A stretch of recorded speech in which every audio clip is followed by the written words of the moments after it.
With that being said, let's the third session for the Asia time zone, which is actually the eighth session of the Cosmos DB Conf here, is on GraphQL over CosmosDB. And where do you start? One of the hot topics, as we see, and we've had a lot of feedback from the customers that this is exciting. Presenting to you Aaron Powell. He's a developer advocate, spent about over 15 years web development, so familiar with Ajax, JavaScript frameworks. He's tinkering on trying something new. You've seen him as part of Microsoft's developer advocate, going around and doing sessions. Very excited to have you here, Aaron, and take it away. Looking forward to your session. Thanks for having me on. So, welcome everyone to our session here today at CosmosDB conference about GraphQL and CosmosDB and how we can get started. So this session is going to be a lot of introduction around how to bring these technologies together. And it's a good segue, I guess, from the session we just had, which was talking about how we can model data, particularly thinking that using that SQL API in Cosmos. So I'm glad that we've had that covered off so that we can look at how we can then do some application with that. As said, my name's Aaron Powell and I'm part of the Cloud Advocates team here at Microsoft. If you want to get in touch with me after the session, ask any questions that I don't get a chance to follow up with before we wrap up today, feel free to tweet at me or send me an email or anything like that. I'm always happy to do my best to answer questions where I can, or direct you to someone who might have some better insights into how to answer said questions. But you're not here to hear about me and what I've done and all my career and things like that. You're here to learn about GraphQL and CosmosDB. But first off, let's talk a bit about what GraphQL is to make sure that we're all understanding the role that it could play and why we're talking about it at a CosmosDB conference.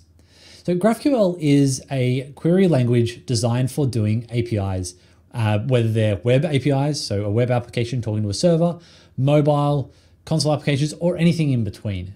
We can use it as a query language for any sort of application design. It was originally created by Facebook.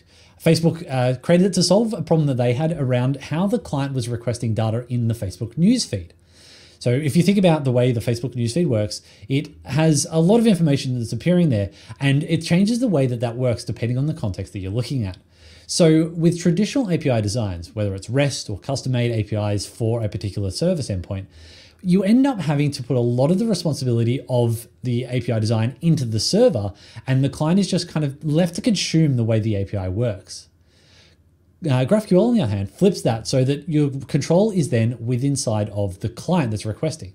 So the client is the one that has the power to say how much data it wants of the available objects that it's querying against.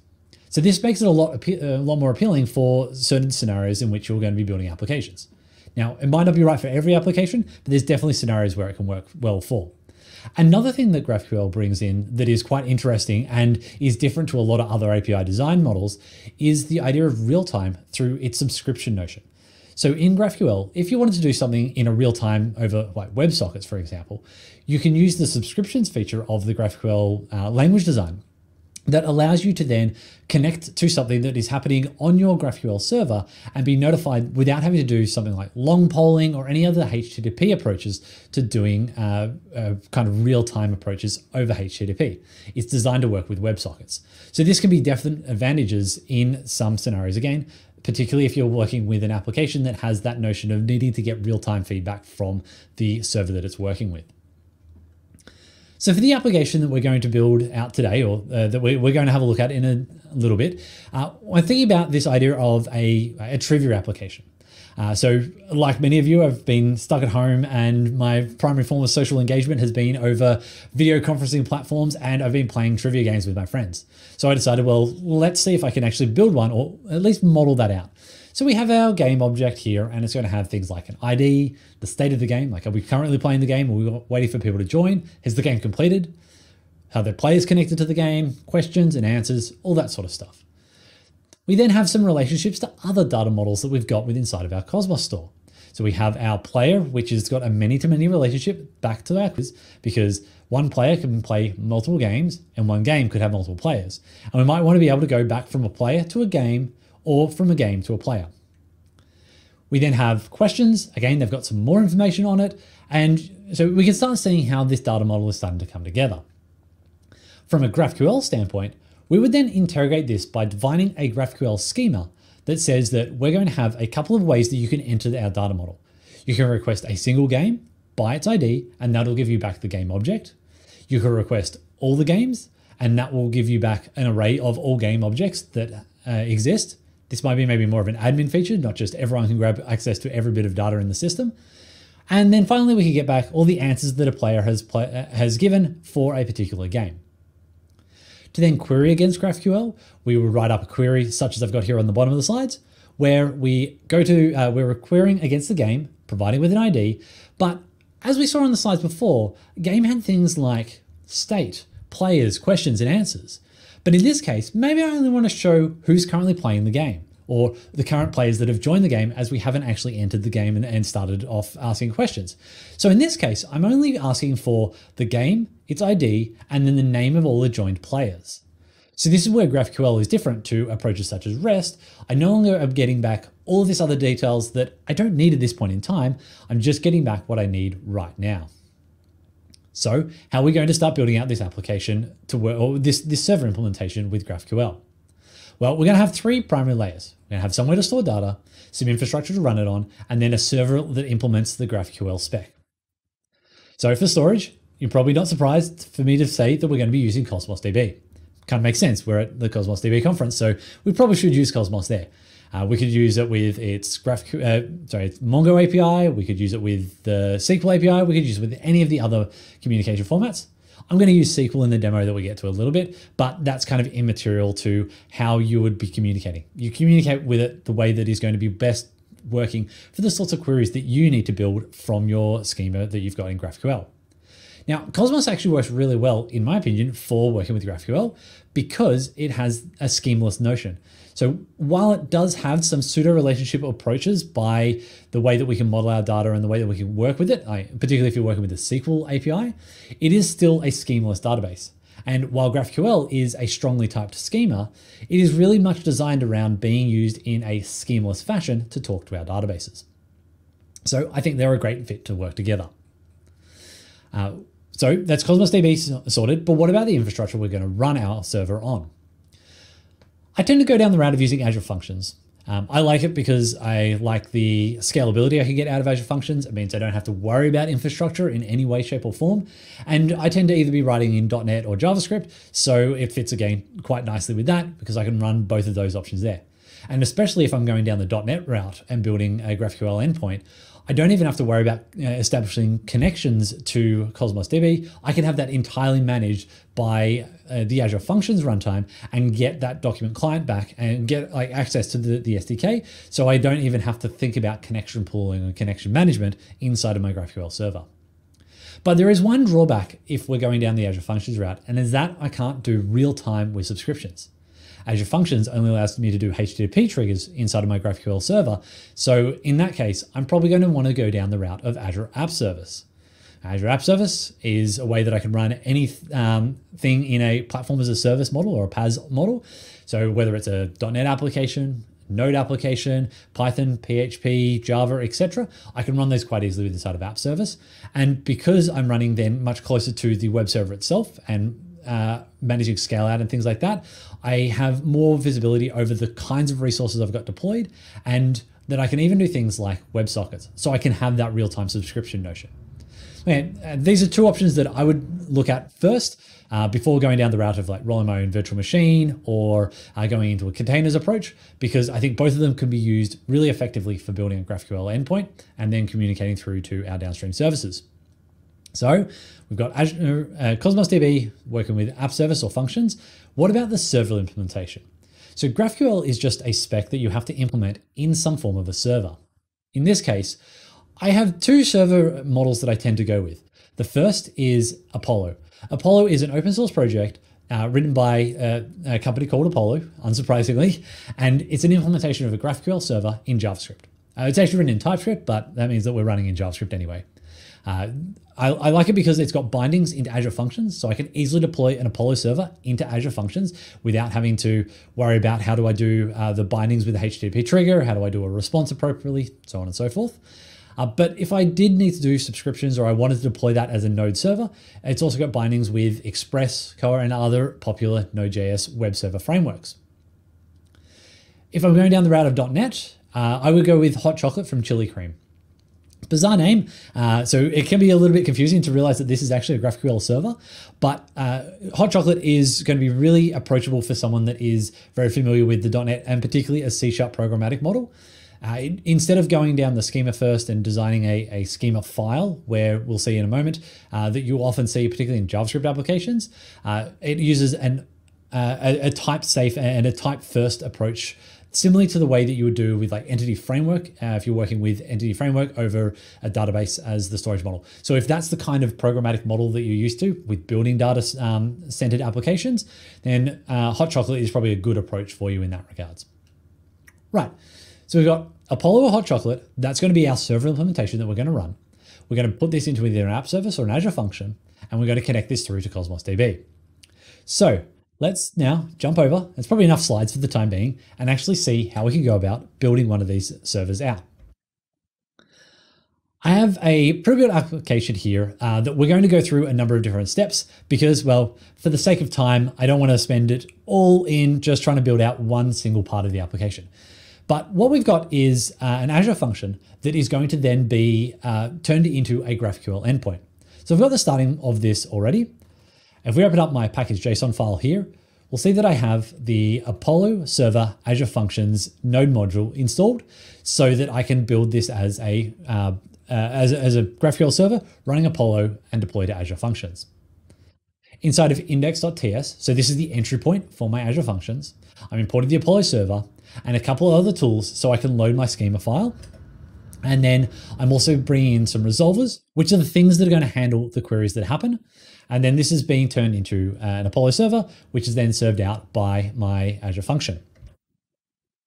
If we have a look at our schema, we'll see that the types that I had modeled in the slide in my crude drawings, modeled as GraphQL types. I have question, which has IDs, correct answers, question, the full array of answers, the game state as an enum instead of just as loose strings, players, etc. And if we scroll down towards the bottom, we'll see that we have the query as well. So the query is then where I have that entry point. So how do I get back a single game? How do I get back all games? How do I get back the answers that a player has made and submitted for a particular game? So this is what our starting point for our application is going to be.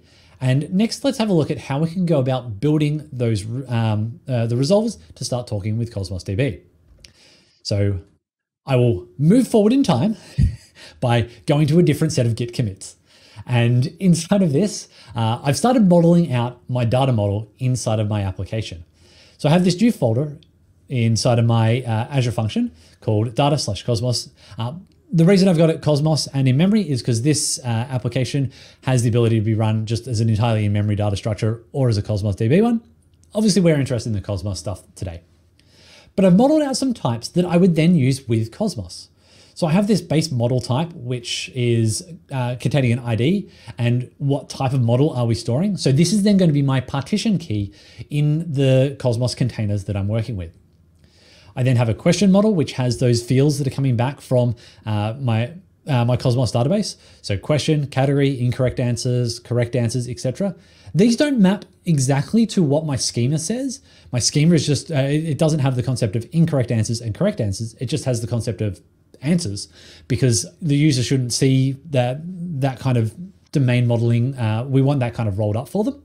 But that sort of stuff is what I can have then inside of my database that I expose slightly differently through through GraphQL. And then we've got a couple of other models that are implemented here. And then I have some data stores. So the data stores are how I'm getting Apollo to talk to my Cosmos backend. So I have game, user, and question. So these data sources are a pattern that Apollo provides, is the data source pattern. And then I just put in the members of that makes sense for the kinds of interaction that I want to do.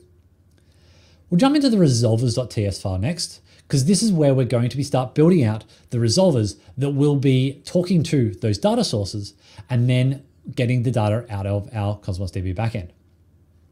Actually, but before we do that, let's have a look at how we've connected to Cosmos. So for this, I'm using, there we go, let's just collapse that a little bit further so that we can see a bit more of the code on screen.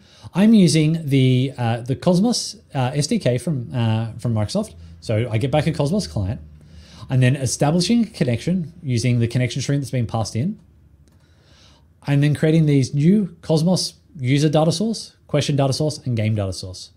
Let's jump into, say, the question data source and have a look at how that's implemented. I've brought in another node package. So again, this is all built on open source technology. So I brought in a package which is Apollo Data Source CosmosDB.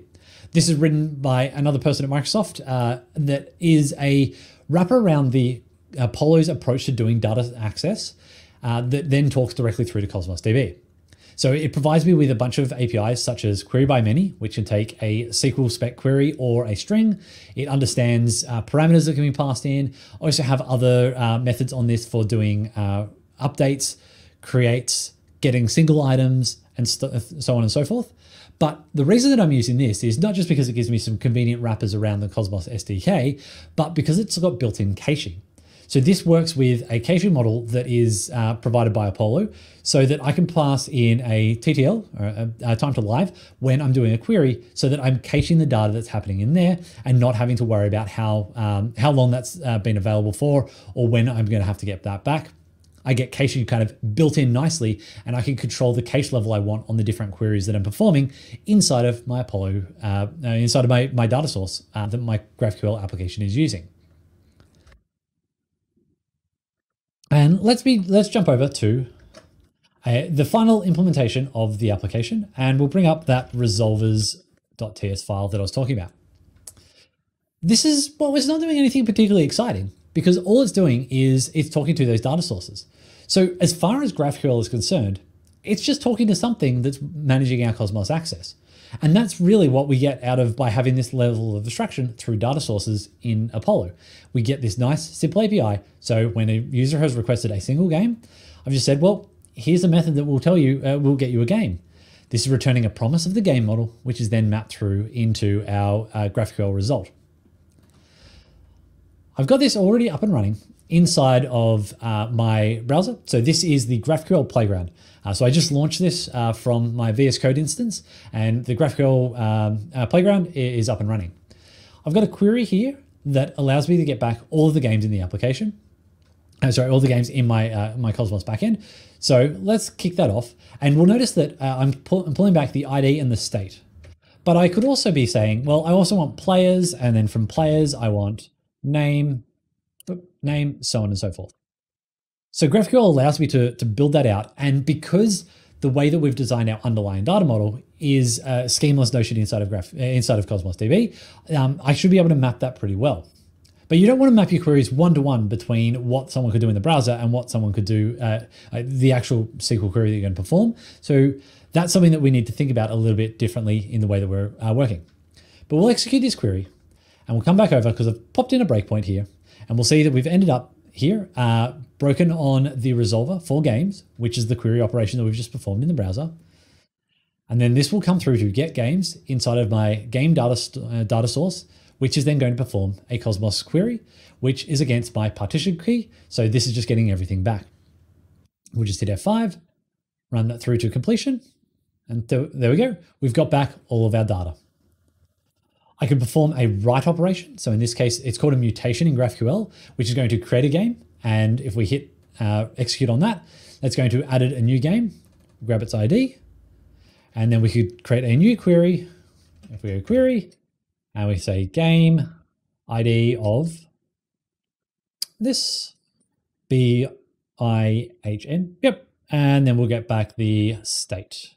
And if we go players, name, there should be no players in the game because there isn't anyone that's there. We'll come back and we'll add, how about we call a mutation, which is going to add the player to the game. We'll execute that. And It looks like I have, I should have probably tested my application a bit beforehand because I've got a runtime error. And this is what happens when you go off script in your own demos.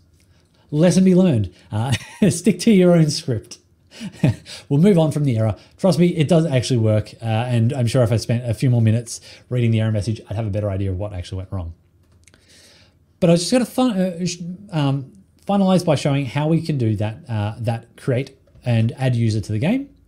So we'll come down to that mutation, which is add player to game, down here from line 74. So what I'm doing here is I'm going out to the user data source, creating the user, then getting the game, and then updating them. Now, I could be doing this using the CosmosDB change feed if that was a preferred model to doing it. But I've just felt that it was nice to wrap it up and make it very clear inside of this one GraphQL resolver that this is what's going to happen, mostly because we're going to be returning back the user. I'm doing it all here. But it's definitely the sort of thing that you would look at and go, maybe adding a player to a game, do they need to, like, should this be talking to the game object itself? I'm not sure. Or is that something that's better handled by a change feed like management process in the background? But that's something that you decide based off of the needs of the application that you're building.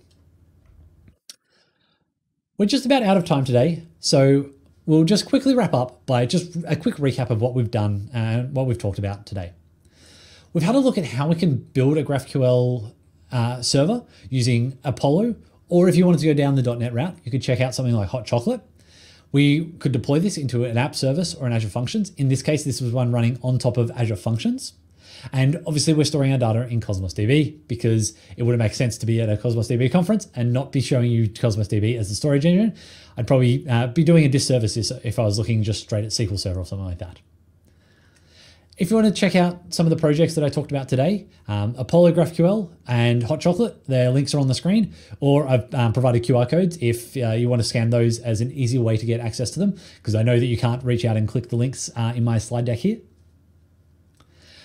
If you want to have a look at the code that I was showing there in those little demos, I created a workshop on building a GraphQL and TypeScript application, and you'll find that on my GitHub at github.com/aaronpowell/GraphQL TypeScript workshop, or follow the QR code. And that goes through a whole bunch of different steps to take you from I've never built a GraphQL server to having a server and a client working together in TypeScript in a type-safe model, working either against CosmosDB or against a in-memory database.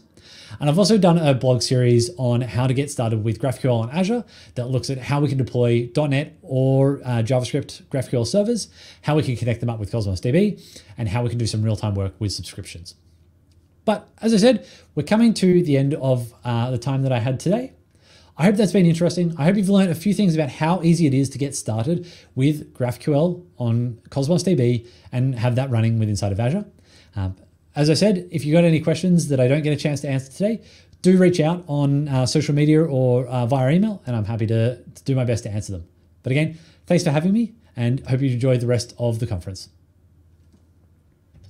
Hey. And the crowd goes wild. I love it. Love it. Thank you so much for your session. It's great. Couple of feedback questions just here and there that we're hearing. One thing is GraphQL as a query layer over Cosmos DB. What are the trade-offs in actually from the Cosmos database's performance, maybe latency, speed, or even RUs? What were your give and take of actually using the wrapper of GraphQL as a query language into Cosmos database? And additionally, you did choose a partition key, which you showed in your code. So there's probably also a question as to how did you come up with that? Yeah. So from the standpoint of like, how do you optimize for performance and for RU utilization with Cosmos when building a GraphQL solution? It's, for me, I look at it the very same as if I was building any other kind of application. What is the sort of data structures that I need to store for the kinds of queries that someone wants to access? Now, this does mean it's a little bit more challenging because the client is the one that is controlling how much data they request at any given time. So you need to think about what are some of the common scenarios and give people those entry points into where they're going. Rather than just giving them the type schema and saying, well, if you want a you can always just get back all of the games or all of the users, things like that. You give them kind of constrained entry points because that can help you predefine the queries that you're working with. I'd also be looking at how to leverage things like user-defined functions and have those as the things that are actually doing a lot of the heavy lifting within inside of my Cosmos queries, rather than just trying to write a generic kind of catch-all query to cover everything.